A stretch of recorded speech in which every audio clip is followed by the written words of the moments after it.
Kaawaan mo ako, O Diyos, ayon sa iyong kabutihan, ayon sa laki ng iyong habag, pawiin ang aking kasamaan. Hugasan ako sa aking pagkakasala at linisin sa aking kasalanan. Kaawaan mo ako, O Diyos, ayon sa iyong kabutihan, ayon sa laki ng iyong habag, pawiin ang aking kasamaan.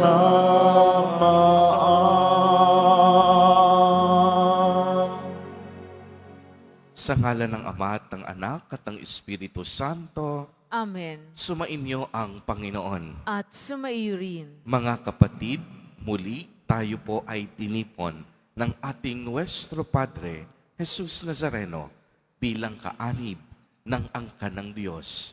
Tinipon niya ang bawat isa sa atin sapagkat mahal niya tayo. Kaya dumulog po tayo sa ating maawaing Panginoon na nagpapatawad ng lubos.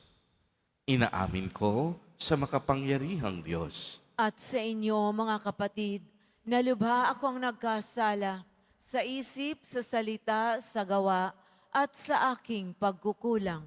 Kaya isinasamo ko sa mahal na Birheng Maria, sa lahat ng mga anghel at mga banal, at sa inyo, mga kapatid, na ako'y panalangin sa Panginoong ating Diyos. Kaawaan tayo ng makapangyarihang Diyos, patawarin tayo sa ating mga kasalanan at patnubayan tayo sa buhay na walang hanggan. Amen. Panginoon, kaawaan mo kami. Panginoon, kaawaan mo kami. Kristo, kaawaan mo kami. Kristo, kaawaan mo kami. Panginoon, kaawaan mo kami. Panginoon, kaawaan mo kami. Manalangin tayo.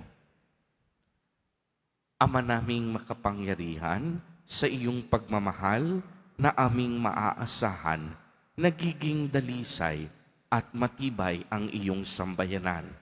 Hindi ito makakairal kapag hindi mo pinatnubayan, kaya't sa pagsubaybay mo, lagi mo kaming pangasiwaan sa pamamagitan ni Hesu Kristo, kasama ng Espiritu Santo, magpa sa walang hanggan. Amen. Magsiupo muna po ang lahat.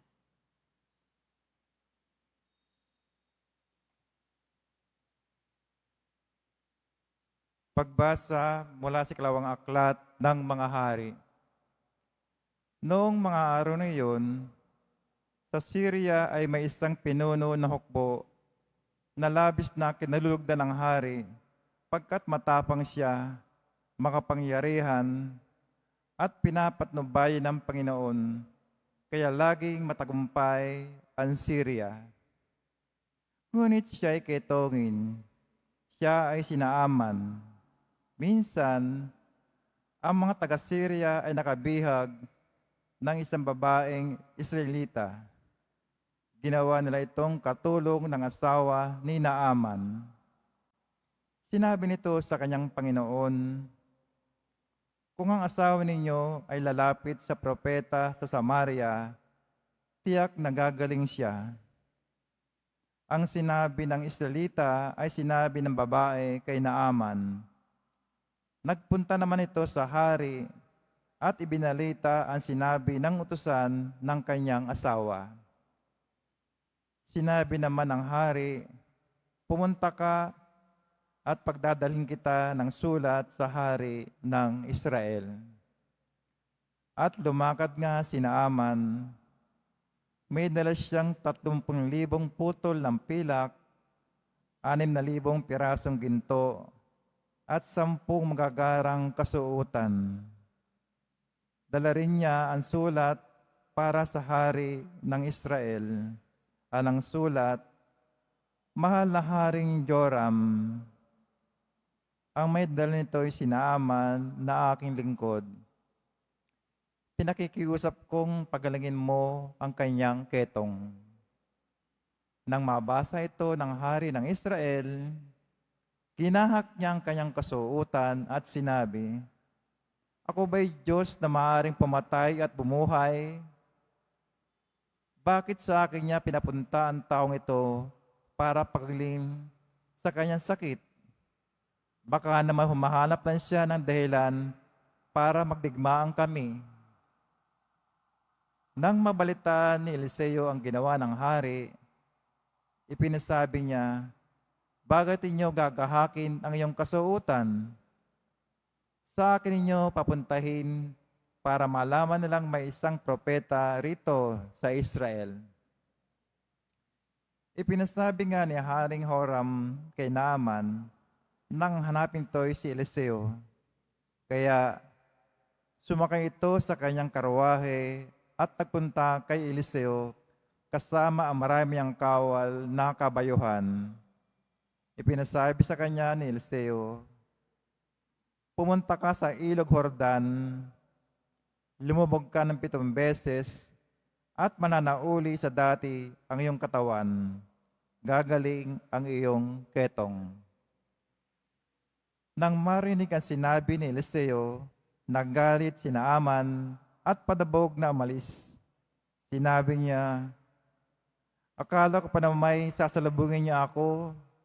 Tatayo siya ng tuwid, tatawagan ng Diyos niyang Panginoon sa ilog Jordan, at itatapat sa akin ang kanyang mga kamay upang ako'y gumaling. Bakit doon pa niya ako pasisisirin? Bakit hindi sa alinman sa mga ilog ng Damasco, tulad ng Abana at ng Parpar? Hindi ba't mas malinis yon kaysa alimang tubig sa Israel? Siguro na may mas madali akong gagaling kung doon ako maliligo." At galit na galit siyang umalis. Lumapit sa kanya ang kanyang mga katulong at sinabi, "Panginoon, hindi ba't gagawin ninyo kahit mahirap pa riyan ang ipagawa sa inyo ng propeta? Gaano pa yang pinaghuhugas ng kayo para luminis?" Kaya nang mapag-isip-isip ito ni Naaman, lumusong siya ng ilog Jordan at lumubog ng 7 ulit. At tulad na sinabi ni Eliseo, na nauli sa dati ang kanyang katawan at kuminis ang kanyang balat tulad ng balat ng sanggol. Si Naaman at ang kanyang mga kasama ay nagbalik kay Eliseo. Sinabi niya, "Ngayon napatunayan kong walang ibang Diyos sa ibabaw ng lupa, kundi ang Diyos ng Israel."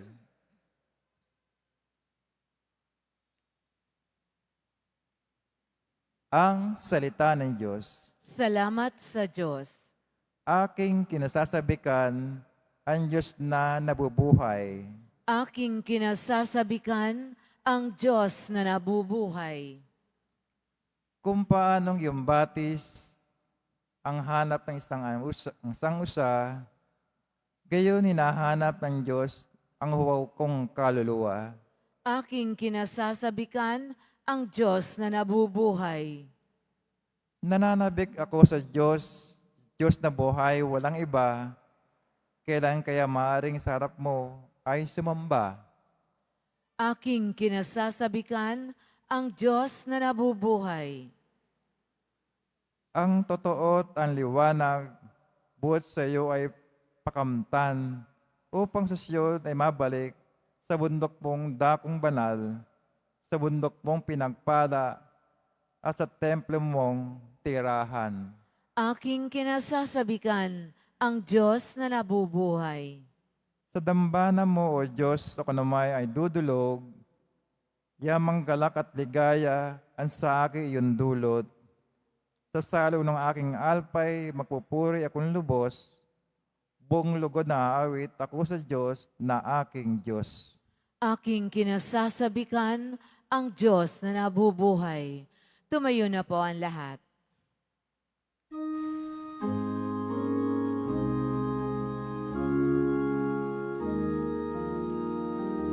Nagpupuri kami sa'yo, Panginoong Jesucristo. Nagpupuri kami sa'yo, Panginoong Jesucristo. Umaasa ako sa Diyos, nagtitiwala ng lubos sa salitang nagdudulot ng pag-ibig na mataos upang kamtin ang pagtubos. Nagpupuri kami sa'yo, Panginoong Jesucristo.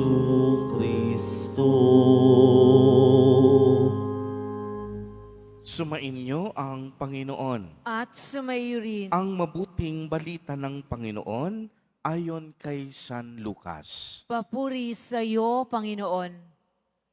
Nang dumating si Jesus sa Nazaret, sinabi niya sa mga nasa sinagoga, "Tandaan ninyo, walang propetang kinikilala sa kaniyang sariling bayan.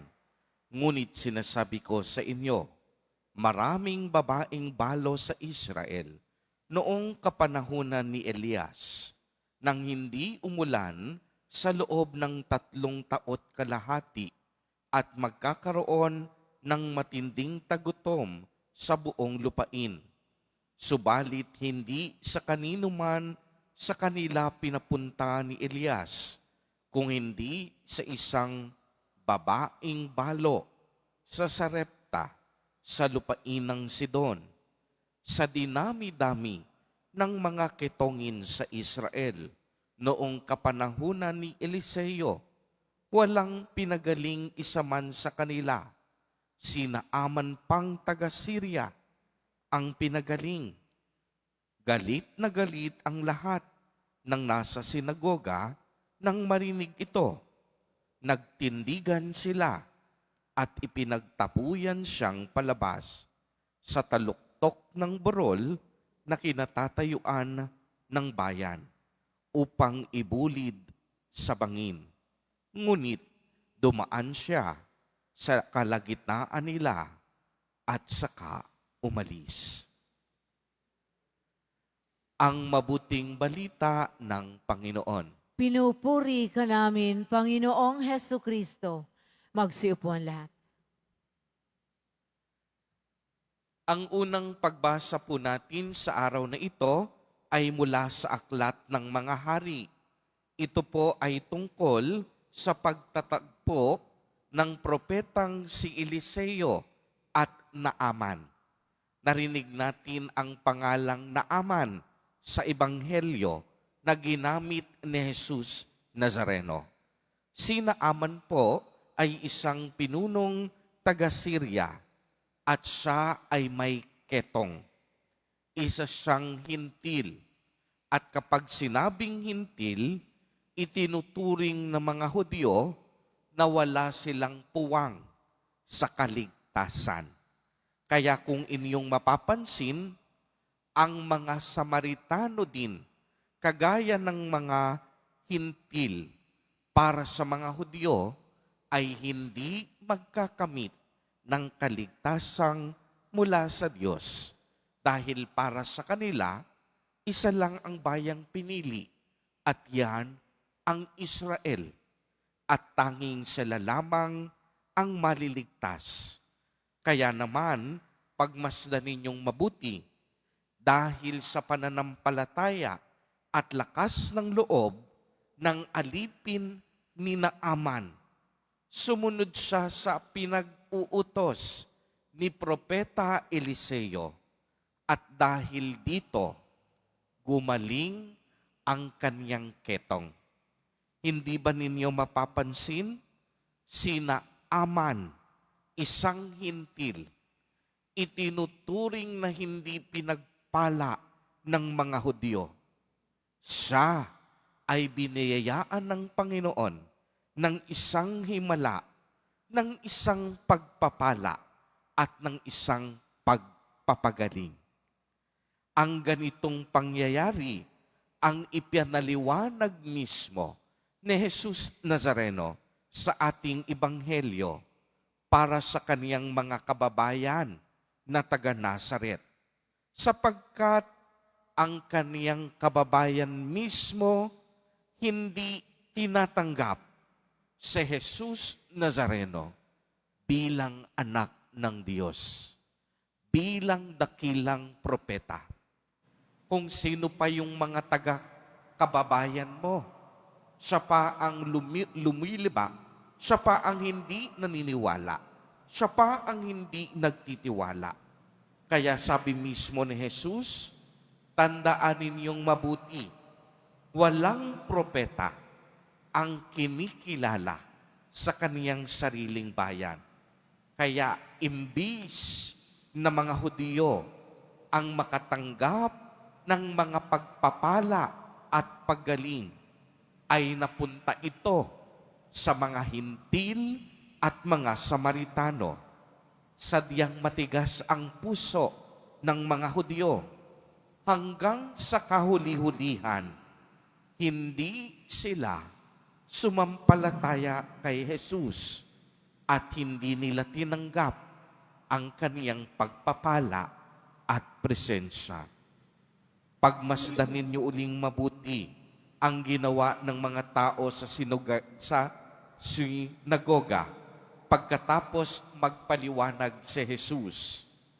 Galit na galit pa silang pinakinggan si Jesus. Kaya anong ginawa nila? Nagtindigan sila at pinagtabuyang palabas si Jesus sa taluktok ng burol na kinatatayuan sa bayan upang si Jesus muna ibulid sa bangin. Mabuti na lamang at nakalabas agad si Jesus Nazareno sa kanilang kalagitnaan. Mga kapatid, ngayong panahon ng Kwaresma, na itanong na po ba ninyo sa inyong mga sarili kung gaano kabuo ang inyong pananampalataya na kilalanin at tanggapin si Jesus bilang bugtong na anak ng Diyos, ating guro at tagapagligtas. Itinuturing ba natin siyang hari ng ating mga puso? Itinuturing ba natin si Jesus bilang dakilang manggagamot at tagapagligtas? Ngayong tayo po ay naghahanda para sa Pasko ng pagkabuhay, huwag po sana nating patigasin ang ating mga puso. Manampalataya tayo kay Jesus Nazareno. Siya po at wala nang iba pa ang ating kaligtasan. Si Jesus Nazareno ang tinutukoy sa Ebanghelyo. Siya ang daan, siya ang katotohanan, at siya ang buhay. Siya po ang Diyos na mapagkumbaba at punong-puno ng awa at habag. Nagpakababa hanggang kamatayan sa krus upang ipadama ang kaniyang dakilang pag-ibig sa atin. Huwag po nating sayangin ang pagkakataong ito upang mahalin at mapaglingkuran si Jesus Nazareno bilang ating Panginoon at Diyos. Buksan po natin ang ating mga puso upang maghari ang tunay na hari sa ating buhay. Amen.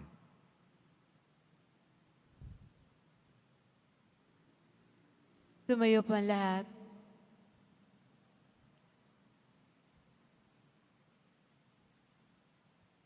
Minamahal kong mga kapatid, si Jesus ay hindi tinanggap sa kaniyang sariling bayan.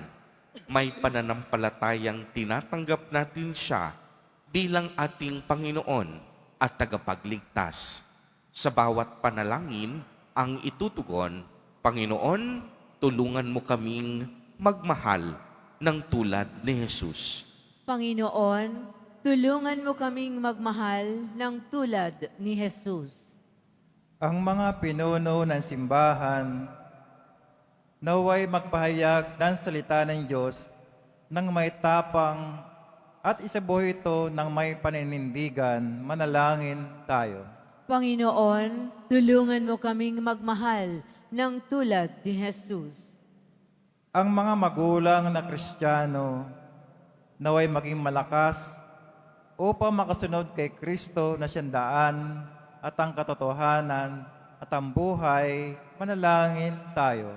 Panginoon, tulungan mo kaming magmahal ng tulad ni Jesus. Ang ating pagpapakasakit ngayong Kwaresma, naway gawin nating higit na bukas sa mapanligtas na pag-ibig ng Diyos. Manalangin tayo. Panginoon, tulungan mo kaming magmahal ng tulad ni Jesus. Ang mga may sakit na nahihirapan sa kanilang kalagayan, naway makita ang presensya ng Diyos sa kanilang buhay sa pamamagitan ng pangangalaga at malasakit ng kanilang mga pamilya. Manalangin tayo. Panginoon, tulungan mo kaming magmahal ng tulad ni Jesus. Ang mga yumao na nasa piling ng Diyos, naway magtamasa ng walang hanggang kapayapaan. Manalangin tayo. Panginoon, tulungan mo kaming magmahal ng tulad ni Jesus. Ama naming makapangyarihan, sapagkat wala sa aming lumalapit kay Jesus, kung hindi mo kami akayin sa Kanya, gawin mo kaming lahat na kaisa niya upang kami ay makasama mo, ngayon at magpasawalang hanggan. Amen. Magsiyo po ang lahat.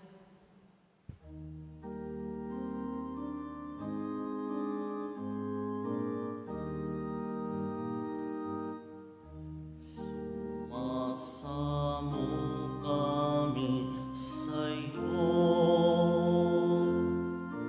marapat inyaring alay. Panginoon, tanggapin mo itong alak at tinapay. Sa'yo poon aming handog, buong puso't pag-iisip, ilayo mo sa panganib, at kupkupin sa pag-ibig. Tumayo po ang lahat. Manalangin kayo mga kapatid upang ang paghahain natin ay kalugdan ng Diyos amang makapangyarihan. Tanggapin nawa ng Panginoon itong paghahain sa iyong mga kamay sa kapurihan niya at karangalan sa ating kapakinabangan at sa buong sambayanan niyang banal. Ama naming lumikha, ang aming paglilingkod ay paghahain ngayon ay lubusin mo sa aming pakikinabang sa dulot mong kaligtasan sa pamamagitan ni Jesucristo kasama ng Espiritu Santo magpasawalang hanggan. Amen. Sumainyo ang Panginoon. At sumayo rin. Itaas sa Diyos ang inyong puso at diwa. Itinaas na namin sa Panginoon. Pasalamatan natin ang Panginoong ating Diyos. Marapat na siya ay pasalamatan. Ama naming makapangyarihan, tunay ngang marapat na ikaw ay aming pasalamatan.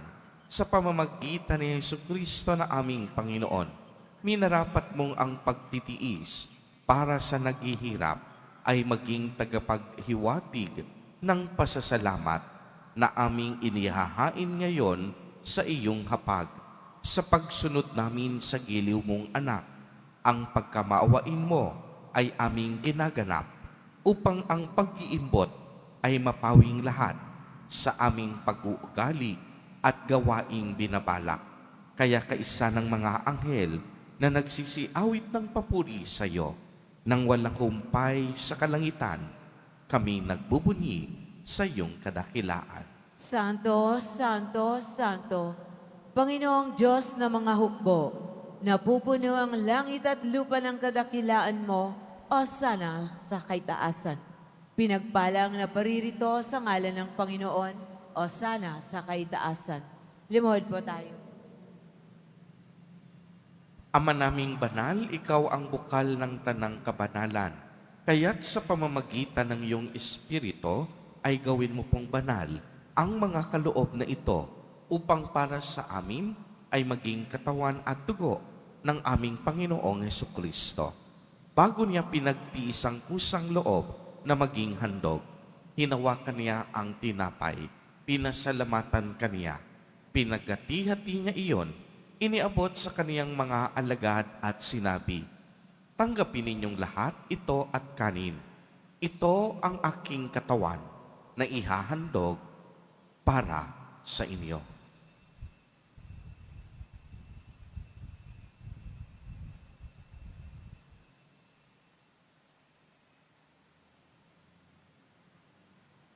Gayon din naman noong matapos ang hapunan, hinawakan niya ang kalis. Muli kanyang pinasalamatan.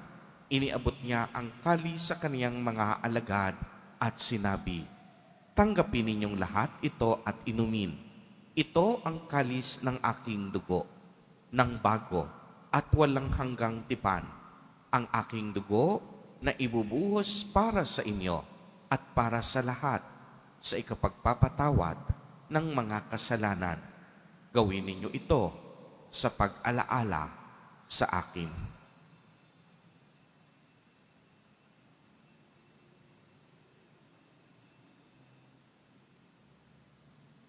Tumayo na po tayo.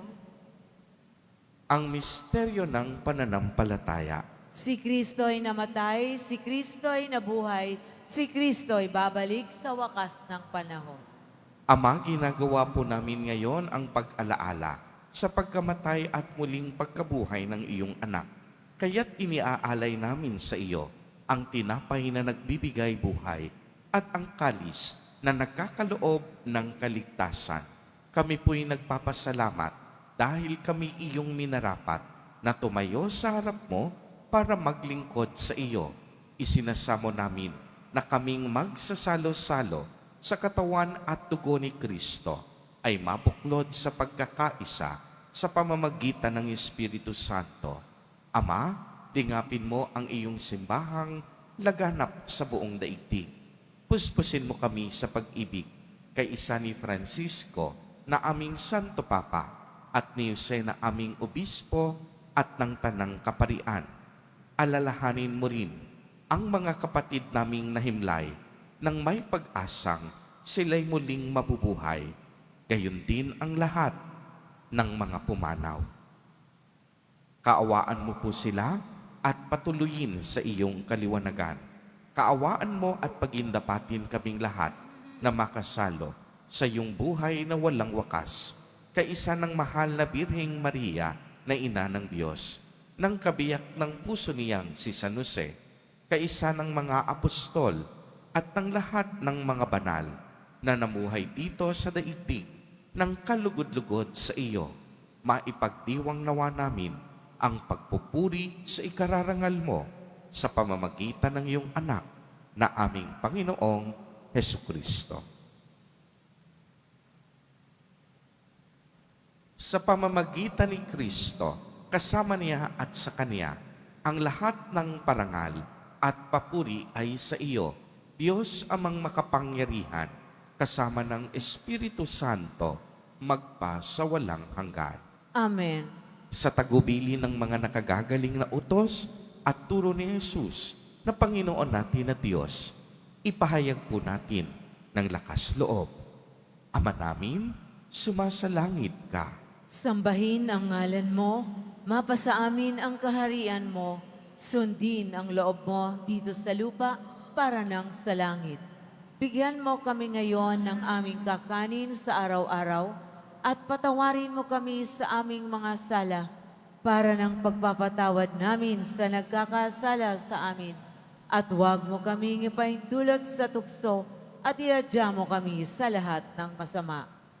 Hinihiling namin na kami iadya sa lahat ng masama, pagkalooban ng kapayapaan araw-araw, iligtas sa kasalanan, at ilayo sa lahat ng kapahamakan.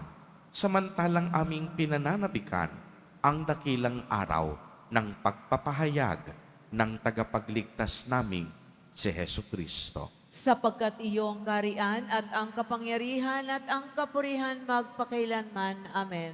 Panginoong Hesu Kristo, sinabi mo sa iyong mga apostol, kapayapaan ang iniiwan ko sa inyo. Ang aking kapayapaan ang ibinibigay ko sa inyo.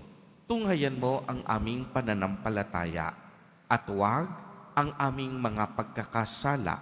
Pagkalooban mo kami ng kapayapaan at pagkakaisa ayon sa iyong kalooban, kasama ng Espiritu Santo, magpa sa walang hanggan. Amen. Ang kapayapaan ng Panginoon ay laging sumainyo. At sumairin. Magbigayan po tayo ng kapayapaan sa isa't isa.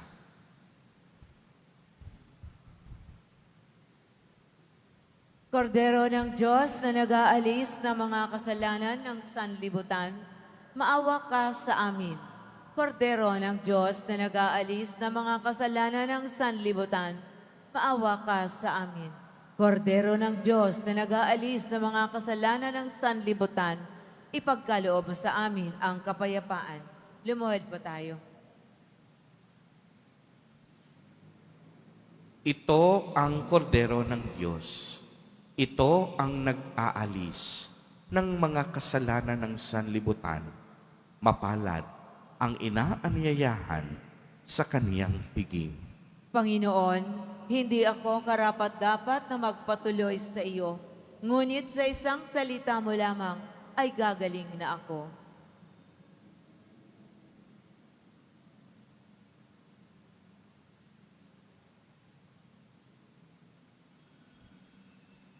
Para sa lahat ng tatanggap ng banal na komunyon, sasagot po tayo ng amen pagkasabi ng pari o ng lay minister ng katawan ni Kristo at isubo agad sa bibig bago umalis sa harapan ng pari o lay minister. Sumunod po tayo.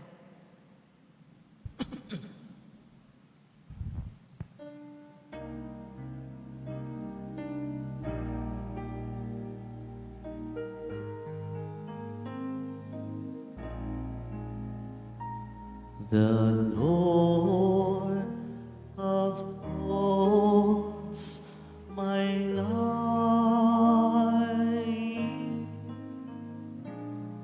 The Lord upholds my life.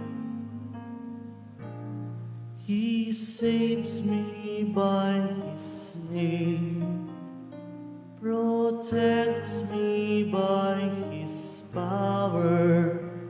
I trust in His saving word. My every prayer is heard. The Lord upholds my life. Though sinners do me harm, and proud men rise against me, I know His power prevails. Again, His most holy name, the Lord upholds my life. His goodness is my shield. His words are my salvation. His grace upon me bestowed. With joy I lift up my soul.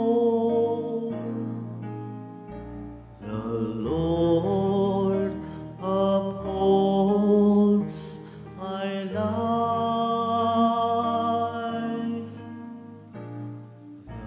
The Lord upholds my life.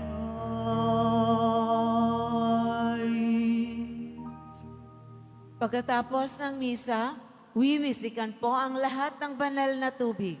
Pinakikiusapan ng lahat na manatili lamang muna sa inyong mga lugar. Sa Quezon Boulevard o sa Plaza San Juan lamang ang labasan ng lahat. Sumunod po tayo. Maraming salamat po sa inyong pagdalaw at pagsisimba sa Basilica Menor at Pambansang Dambana ni Jesus Nazareno. Tumayo na po ang lahat. Manalangin tayo. Ama naming mapagmahal, ang pagsasalo namin sa banal na pakikinabang ay magdulot nawa ng kadalisayan at magkaloob ng kapayapaan sa pamamagitan ni Jesucristo, kasama ng Espiritu Santo, magpa sa walang hanggan. Amen.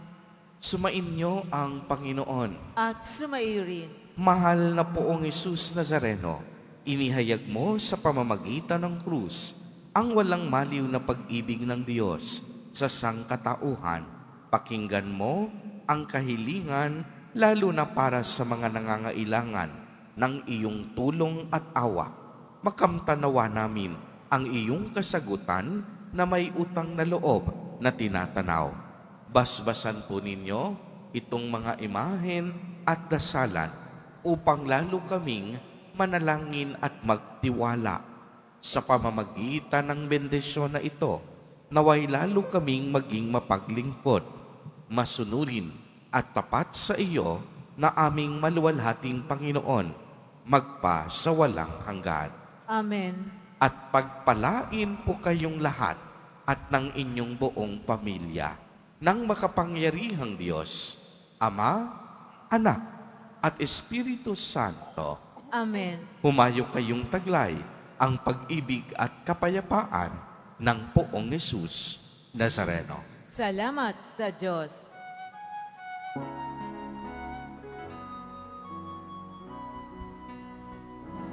Nuestro Padre Jesus Nazareno, sinasamba ka namin. Pinipintuho ka namin. Aral mo ang aming buhay at kaligtasan. Nuestro Padre Jesus Nazareno, iligtas mo kami sa kasalanan. Ang krus mong kinamatayan ay sagisag ng aming kaligtasan. Nuestro Padre Jesus Nazareno, dinarangal ka namin. Nuestro Padre Jesus Nazareno, niluluwalhati ka namin. Nuestro Padre Jesus Nazareno, dinarangal ka namin. Nuestro Padre Jesus Nazareno, niluluwalhati ka namin.